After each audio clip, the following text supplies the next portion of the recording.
Deoria senior secondary विद्यालय के समस्त कक्षा 10 के छात्र और छात्राओं, आप सभी के लिए क्षितिज नामक पुस्तक से सूरदास जी, जो कि कृष्ण भक्ति साधका के संत कवि हैं, उन्होंने एक पद्य लिखा जो भ्रमर गीत नाम से प्रसिद्ध हुआ। भ्रमर गीत नाम से प्रसिद्ध पद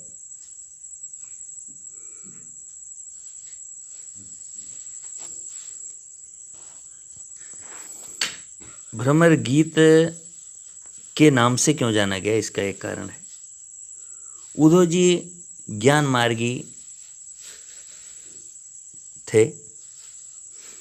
उद्धव जी ज्ञान के माध्यम से ईश्वर को प्राप्त करने की कोशिश किए।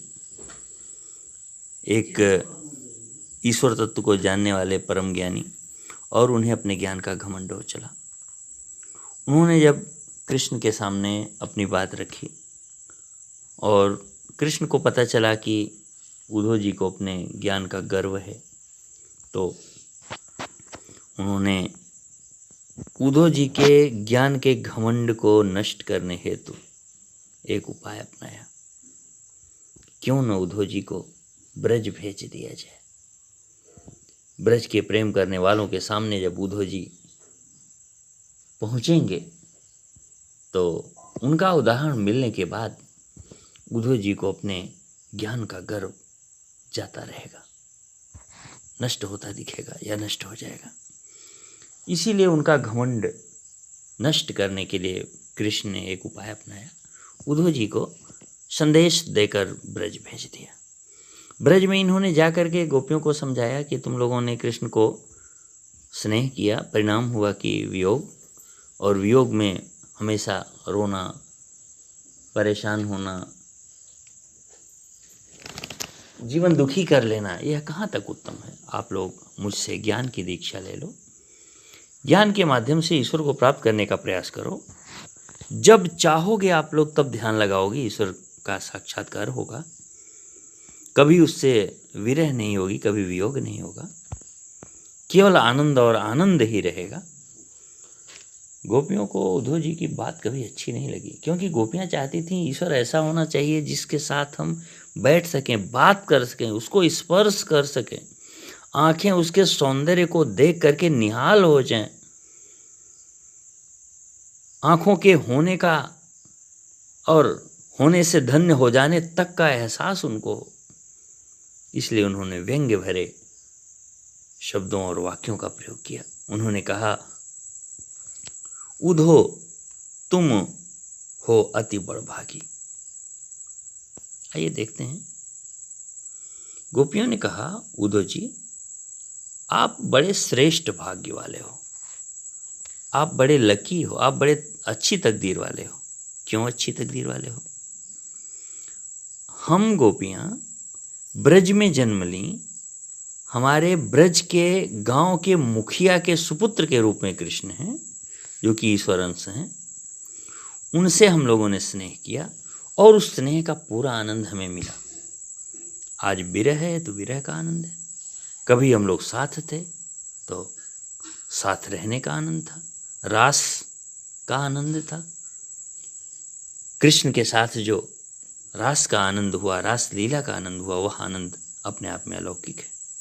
आज विरह है तो विरह का भी आनंद है। विरह भी एक तरह से आनंद का ही स्वरूप है, क्योंकि किसी अपने के चाहत का परिणाम स्वरूप मिला हुआ है।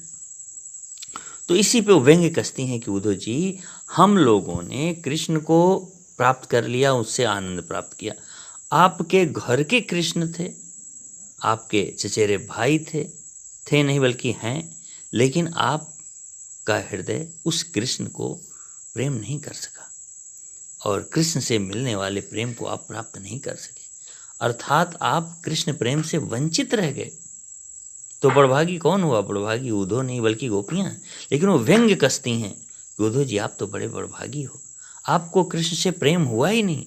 साक्षात परमेश्वर कृष्ण रूप में आपके घर में आपके भाई बन के अवतरित हुए, लेकिन आपका हृदय उनके कृष्ण के चरणों में अपने प्रेम को नहीं जोड़ सका। तो उद्धव जी, आप बड़भागी हो कि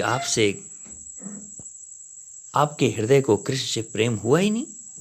अगर प्रेम हुआ होता तो शायद आज बात कुछ और होती। आज आप हम गोपियों को ज्ञान मार्ग की दीक्षा देने की सोचते तक नहीं। उद्धव जी, आपकी हालत कैसी है हम बताते हैं। गोपियों ने कहा, उद्धव जी, आप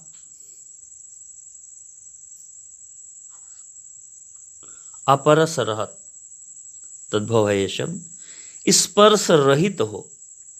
आप कभी स्पर्श का आनंद जाने ही नहीं। ईश्वर कहने का मतलब है, गोपियों ने कृष्ण को गोद में बैठाया है, उनको अपने हाथों से खिलाया है, उनको छाछ की लालच दे दे के नृत्य कराया है। उनके नेत्र धन्य हो गए हैं इन लीलाओं को देखकर। और उद्धव जी ज्ञान मार्गी हैं। ज्ञान मार्ग में केवल ईश्वर की कल्पना मात्र की जाती है, ईश्वर को स्पर्श किया ही नहीं जा सकता। तो गोपियां कहती हैं, आप स्पर्श रहित हो, आप स्पर्श का आनंद नहीं जानते। स्नेह तगाते, आपने स्नेह का त्याग कर दिया।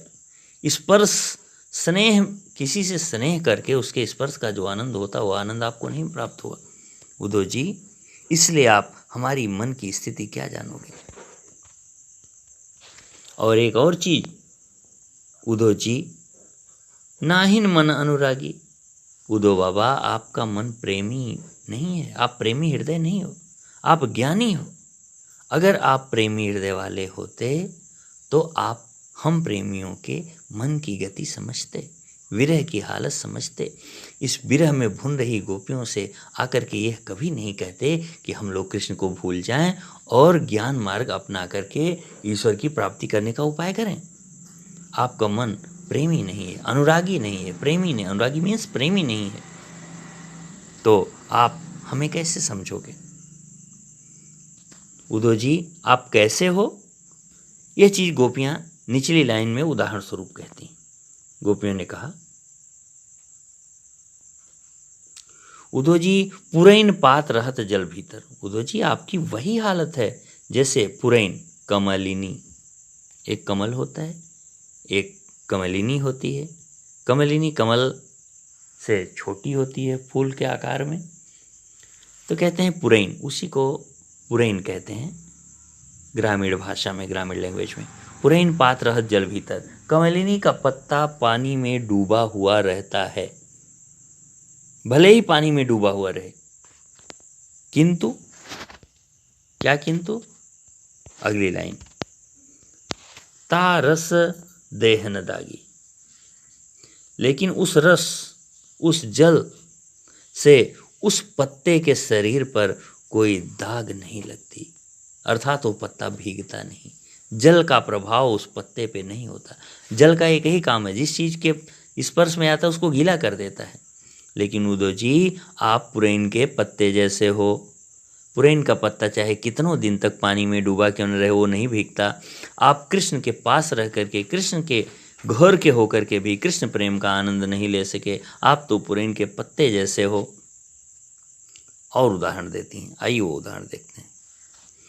फिर गोपियां कहती हैं, उद्धव जी, आपकी हालत वैसी ही है जैसे ज्यों जलमाह तेल की गागर। जैसे जल के अंदर अगर तेल से लिपटी हुई कोई गगरी, घड़ा, पात्र, मिट्टी का पात्र अगर तेल से लिपटा हुआ है, उसको पानी के अंदर डाल ही क्यों न दिया जाए तो भी उस पे पानी नहीं चिपका रह जाएगा, अर्थात पानी उस घड़े को गीला नहीं कर पाएगा। वह घड़ा ऐसा नहीं दिखेगा कि पानी में डुबो करके गीला कर दिया गया है। बूंद न ताको लागी, जल की बूंदें उस घड़े से चिपक नहीं सकती, यानी घड़े को गीला नहीं कर पाएंगी, क्योंकि तेल की चिकनाहट के आगे पानी का गीलापन उस पर नहीं ठहरेगा। आप ज्ञान मार्ग अपनाने के कारण आपको प्रेम का आनंद ही नहीं पता चला। कृष्ण आपके घर में रहे, आपके भाई स्वरूप रहे, लेकिन कृष्ण प्रेम से क्या आनंद मिलता है आपको नहीं पता चला। आप तो तेल की गगरी जैसे थे जिस पर कोई प्रभाव ही नहीं पड़ा।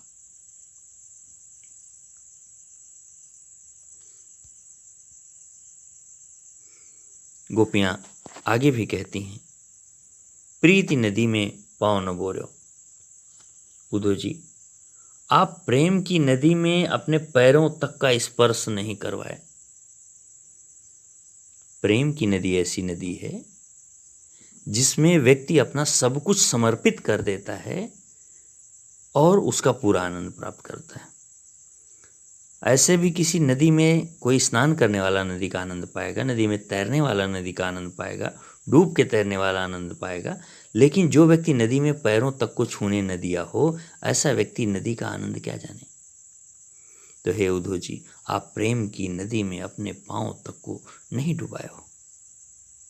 आपने अपने पांव तक को प्रेम की नदी में स्पर्श नहीं होने दिया। और आपकी निगाहें कैसी हैं? दृष्टि न रूप पर आगी। आपकी आंखें सौंदर्य का आनंद नहीं ले सकी। ईश्वर का स्वरूप कितना अच्छा है, कृष्ण भगवान कितने सुंदर हैं, उनका मुखड़ा कितना प्रभावशाली है, उनके चेहरे को देख करके क्या आनंद की प्राप्ति होती है। ऐसी आपकी आंखें नहीं हैं। आपकी आंखें ईश्वर के साक्षात्कार करने के आनंद को नहीं समझती। केवल कल्पना में ईश्वर के आनंद को आप प्राप्त करते हैं। ईश्वर का स्वरूप केवल आप कल्पित जानते हैं, कल्पना के जरिए ईश्वर के स्वरूप को आप पहचानते हैं। ईश्वर का साक्षात्कार जिस तरह से हम लोगों ने कृष्ण को देख करके आनंद प्राप्त किया, कृष्ण को देखने से जिस तरह से हमारी आंखें कृतकृत्य हो जाती हैं, धन्य हो जाती हैं, वह आनंद आपको कभी नहीं मिला। और ऐसी हालत में उद्धव जी आप हमें क्या समझोगे। अगली लाइन में गोपियों ने जो कहा उस चीज को सूरदास जी आपके सामने एकदम स्पष्ट करना चाहते हैं। सूरदास अबलाम भोरी, सूरदास जी कहते हैं, सूरदास कवि का नाम है। सूरदास जी कहते हैं कि गोपियों ने कहा, उद्धव जी हम अबलाएं भोली हैं, सीधी हैं, छल कपट नहीं आता, हम लोग पढ़ी लिखी नहीं हैं, हम लोग लाभ या हानि के आधार पे प्रेम नहीं किए हैं, हम लोग अपने कृष्ण को नहीं छोड़ सकते केवल इस कारण कि वो नहीं आए कह के आने को कहे थे। इस आधार पे हम लोग आपके निर्गुण ईश्वर को पूजने लगे, कृष्ण को छोड़ दें, यह हमसे नहीं होगा। हम भोली अबलाएं हैं, हम ब्रज की गोप बालाएं हैं, हम इतनी भोली हैं जिससे स्नेह करती हैं, सांसों के रहने तक वह स्नेह निभाती हैं। हम लोग बदलने वाली में से नहीं हैं, इसलिए आप हमारे सामने ज्ञान मार्ग की बात ना करें तो अच्छा। और हम कितनी भोली हैं उसका उदाहरण वो सामने देती हैं। दूसरी लाइन में गोपियां कहती हैं, हम इतनी भोली अबलाएं हैं कि हम लोग गुड़ चाटी ज्यों पागी। हम लोग गुड़ जैसे साधारण मीठे को, जो गांव में हर किसी के घर उपलब्ध हो जाता है, गुड़ जैसे साधारण मीठे को भी किसी उत्कृष्ट पकवान, उत्कृष्ट मिष्ठान समझ करके उसका ग्रहण करती हैं, उसका सम्मान करती हैं। कृष्ण भले ही गांव का हो, ब्रज का एक ग्वाला ही सही, लेकिन उसका ईश्वर स्वरूप हम लोगों ने पूजा है। वह हमारे लिए जैसे गुड़ में चींटियां प्राण दे देती हैं लेकिन उसको प्राप्त करने का प्रयास करती हैं, वैसे हम गोपियां अपने प्राण रहने तक कृष्ण को पाने का पूरा प्रयास करेंगी। इसलिए उद्धव जी आपसे निवेदन है कि आप हम गोपियों को ज्ञान मार्ग की बात बताने की कोशिश न करें, इसमें आप सदैव असफल होंगे। आप बड़े तकदीर वाले हैं, आप बड़भागी हैं, आपका भाग्य श्रेष्ठ है कि आप प्रेम में नहीं पड़े। अगर आप प्रेमी हृदय वाले होते तो शायद आप हमारी बातें समझ पाते और आप भी हमारे तरह तड़पते, लेकिन आप ज्ञान मार्गी हैं। आप कभी प्रेम की नदी का स्पर्श तक नहीं किए। आप कमलिनी के पत्ते जैसे हैं जो पानी में डूब करके भी पानी का प्रभाव उस पर नहीं हो पाता, उद्धव जी कृष्ण आपके भाई होते हुए आप ज्ञान द्वारा उनको समझते हुए भी उनका आनंद नहीं प्राप्त कर पाए, उनसे प्रेम नहीं कर पाए। जिस प्रेम की नदी में हमने अपना सारा कुछ समर्पित कर दिया, उस प्रेम की नदी में आपने अपने पैरों का स्पर्श तक नहीं करवाया। आपकी निगाहें कभी ईश्वर के सुंदर स्वरूप को देख करके आनंद विभोर नहीं हुई। हम तो अबलाएं भोली हैं, गुड़ जैसे साधारण मिष्ठान को भी एक उत्कृष्ट मिष्ठान समझ करके उसी को प्राप्त करने के लिए प्राण की बाजी तक लगा दिए। इसलिए उद्धव जी आप बड़भागी हो, आपको ऐसा कोई दुख नहीं है। लेकिन हम गोपियां जिस कृष्ण को प्राप्त करने के लिए जिस कृष्ण से प्रेम कर चुकी हैं, वह जीते जी हमसे भुलाया नहीं जाएगा।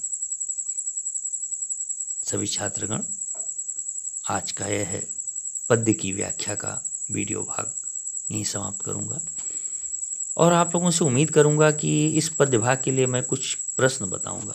उन प्रश्नों के उत्तर आप लोग व्हाट्सएप पे ही लिख करके और प्रेषित करेंगे, जिसको देख के पता चलेगा कि आप लोगों ने इस वीडियो को कितना समझा है। प्रश्न क्या बनेगा? गोपियों द्वारा उद्धव को बड़भागी कहा गया, बड़भागी कहने में व्यंग्य क्या निहित है? गोपियों द्वारा उद्धव जी को बड़भागी कहा गया, बड़भागी कहने में क्या व्यंग्य निहित है? स्पर्श से रहित कौन है? किसका मन अनुरागी नहीं? नेक्स्ट क्वेश्चन, यदि उद्धव जी का मन अनुरागी होता तो क्या परिणाम होता? पुरैन पात और उद्धव जी में क्या समानता है? तेल की गगरी जल में डुबो दी जाए तो क्या परिणाम होगा? तेल की गगरी की तुलना किससे की गई? प्रेम की नदी में कौन पैरों का स्पर्श तक नहीं कराया है? रूप परागी होने का क्या अर्थ है? गोपियों के भोली होने का क्या प्रमाण है? किस उदाहरण में पता चलता है कि गोपियां वास्तव में भोली हैं? इन्हीं प्रश्नों के उत्तर मैं अपेक्षा करता हूं आपसे कि इन प्रश्नों के उत्तर आप लोग जरूर लिख के भेजेंगे। यह आपकी अपनी जिम्मेदारी है, जिसको निभाने में आप कोई भी कंजूसी नहीं करेंगे।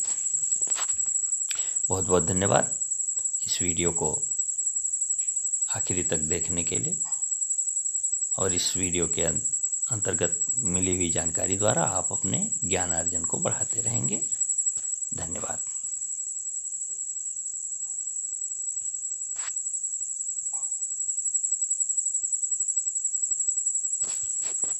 अब देखी का भल भैया,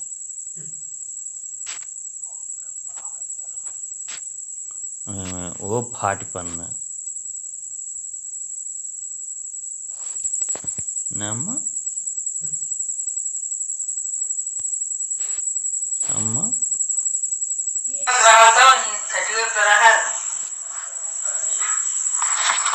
जाए